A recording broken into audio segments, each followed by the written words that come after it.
Yo guys, what is up? Welcome back to some more Zero Hour. Welcome back to my final thoughts on the World Series 2021, which should be live streamed on my channel within probably, we're talking the next 7 to 10 days, something like that. So as soon as that's announced, I'll let you know on all kinds of channels and obviously on YouTube with the reminders and stuff like that when that will be. As soon as it's confirmed, we will set up the reminder instantly. So yeah, we're going to have an Excal versus Fargo best of 13 grand finals. Been an absolutely epic tournament so far. I am the only person, I think, in the world who has casted every single game. And some days, especially on round one, it has felt like a bit of a mammoth task. But now we're down to the more exciting matches and the fewer matches as they go on. And in the beginning, it was pretty hard work casting every single game. As you can see, all the players that got eliminated here. I think in total the tournament's been a huge success because pretty much all the games have been played. There's only 3 disqualifications, which was Commando over here on the left-hand side. I think he just couldn't play his games in time. Peace Liver, I think, was ill, and that's why I think his play looked a bit weird against my boy. He did message me after I did that cast, and I said it looked a bit weird, and he said he was actually ill. And then we had Relax disqualified up at the top right there because he just messaged to say he couldn't play his game. The thing I will say about Relax is that he's all... He does loads to the community. He makes the maps and he's all up for the balance patch and stuff like that, but he never actually plays the game. He plays Zero Hour. So he's fundamentally, the thing that annoys me a little bit is that he's fundamentally trying to change Zero Hour because he's very vocal about how he hates 1.04. It's the worst thing ever. But actually 1.04 is what 99.99% of us play and love the game for.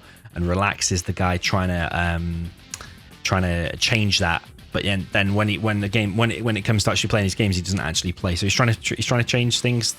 He's trying to change things that we will all play, but he doesn't play himself. If it was on a different patch, would he play more? Anyway, going off on a tangent, but yeah, that's my that's my thoughts initially on the bracket and the players that got disqualified. So the big question. Got a few notes on my other screen. Big question: can Fargo actually do it and actually win this World Series? Let me know your thoughts and predictions in the chat. What you think the score will be? It'll be a best of 13. So yeah, first to win obviously 7 games. Can Fargo finally defeat Excal? A little bit of historic stats. I don't think Fargo is ever. I mean, maybe he's beaten once. I don't think he's beaten ever though in a challenge or a tournament or anything before. I don't think so. Maybe the skill level is just too good. Maybe Excal is just too good, which I think is one of the factors. But then I think what adds on top of that is probably the mental aspect. When someone's too good, you then start to think, oh, okay, I can't even beat this guy anyway, even if I do play in 100%. So will that mental aspect come into it? How mentally strong is Fargo going to be going into it? I'm going to predict that I think Excal will win. If you just look at the historic stats, I think Spalding or someone on the forum wrote the score between them as of recent challenges and tournaments is something like 18-4. 18 wins being for Excal and 4 for Fargo in terms of total games.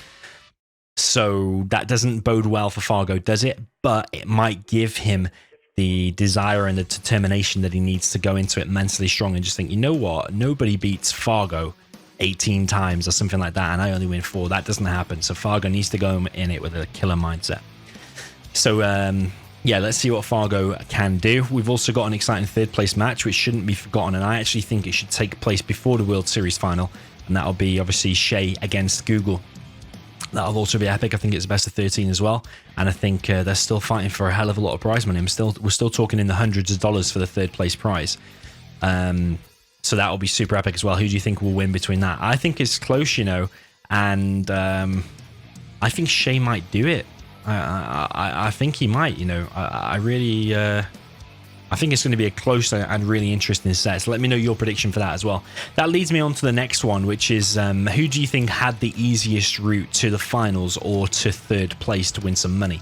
Because, for example, if we look at the standout one for me, which is Google, so to fight for hundreds of dollars for the 3rd place, I don't mean no offense to any of these players, but like Strusis, before this, I'd not even heard of him. Google handled him pretty easily for a 5-0. Then he went on to face Antrip, and I mean, Antrip's a nice guy. He plays 1v1 Clan Wars and stuff, but he's not really any match for Google. Google is the stronger player there. And so yeah, Google came through 2, I'm not going to say easy rounds, because this seems offensive to the other players, but I mean, he's not faced an expert player. He's not faced an Excal or a Vivid or a Mr. X or anyone who could really pose any threats, and you could see that with a 5-0 and a 6-0. His first real threat was HSN Leb, but I mean, how much of a threat is that?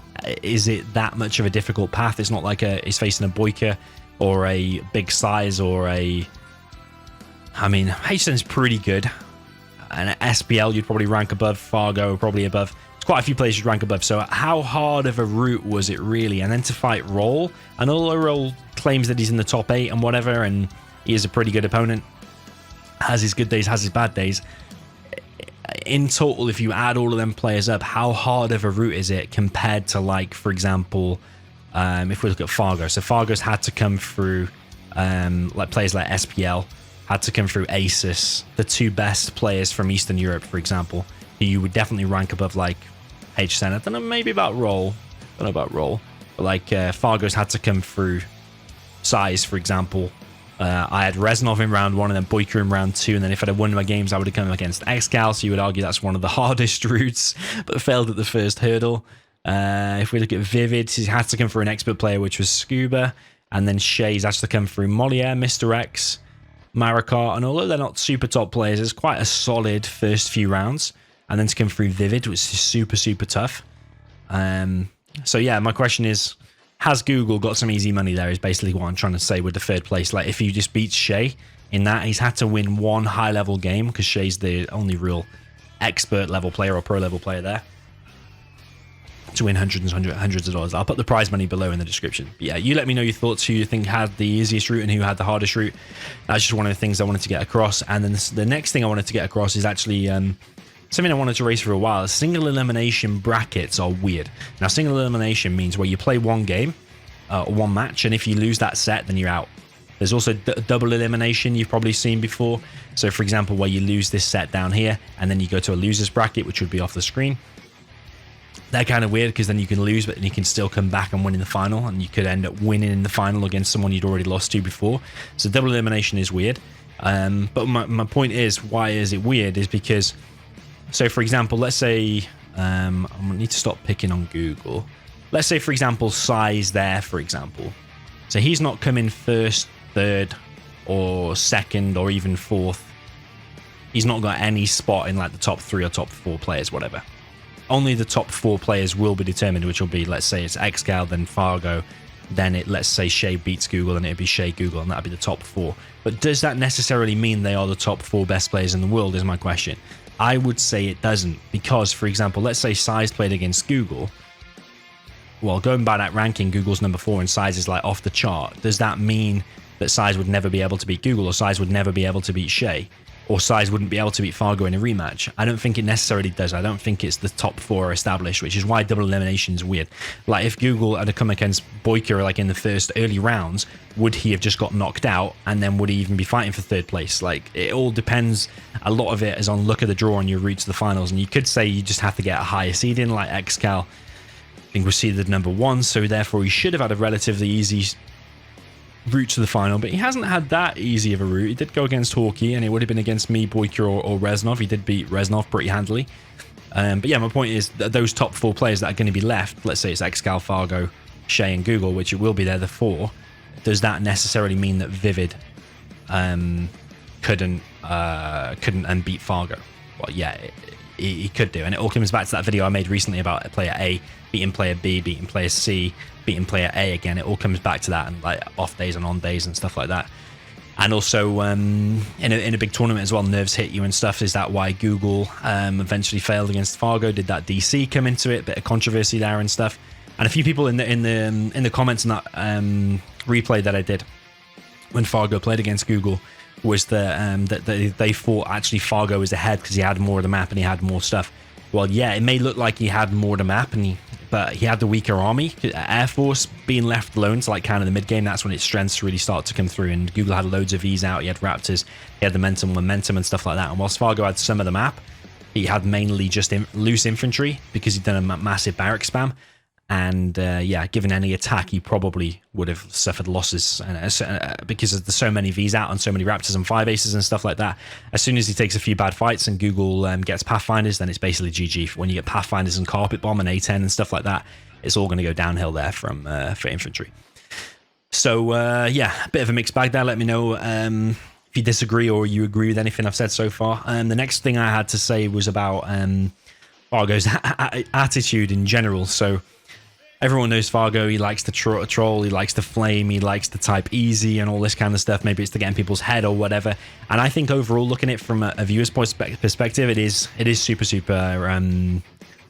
good for Zero Hour. It'd be boring, and I always find it boring when I watch Counter-Strike or when I watch other streams, when I see the players all just like, good luck, have fun. I like a bit of that, is it animosity or some word like that? I don't know what it is, or ferocity. I don't know what the correct word is, but when there's a bit of like friction between the players and spice it up a little bit. And I think all the viewers like that as well, when he's typing easy and he's trying to get in the player's head and stuff like that. As a viewer, it's good to look at. But what that does generate then is people hating on it, because, for example, if you are a player against him and he's doing all that kind of stuff, then typically, unless you've got a really good mental aspect or you just mute him or something, it can annoy you. Even if it doesn't affect your play, it annoys you, and I just think, like, why am I even playing this guy? Like, I've been in that position before, and it does generate some haters. So I see some people on the in other stream chats and stuff saying, "Oh, Fargo's newbie" or whatever, and that's as a result of him saying all that rubbish. But yeah, you let me know your thoughts, whether overall it's good for Zero Hour. Have you played against Fargo and he's used that kind of language and stuff before? Like, when it's all right saying like easy and stuff like that and trolling, but when he starts calling you a moron and stuff like that and actually getting personal insults and stuff like that, then yeah, that's what grates on me a little bit when I play against him. But overall, I'm happy he's in the final, because if he starts saying easy and stuff like that to Excal, and there's a bit of and it's a very close set and goes down to the wire and there's trash talk, that'll be super exciting. I think that'll be cool. So yeah, my question is basically, is Fargo's attitude overall good for Zero Hour, or is there a line and does he cross that sometimes? So yeah, you let me know. Yeah, the World Series intro, the final point. The World Series final will have a super epic intro and countdown. We'll probably do an hour-long countdown, so if you want to get in the chat and start discussing what strategies you think players are going to use, or what favorite maps they're going to pull out, or just chat about the finals in general, there will be a cool countdown with some cool Zero Hour graphics as usual. And yeah, there'll be some new Zero Hour music as well, made by Agena, Skymix, and Exile as well. We've got like a 7-minute remix of some of the USA music. So yeah, look forward to that. Anyway, I know that's a bit of a mixed up video and a bit of a random one, but I just wanted to get my thoughts across, some things I've been thinking about over the previous weeks and whatever. You let me know your thoughts in the comments. Who do you think's going to win? Do you think Fargo's got a chance? Going by historic stats, you would probably be tempted to say no, but I for sure am hoping for a super epic and close and long exciting set. So yeah, let me know your thoughts in the comments. So GG, well played, and see you in the next one.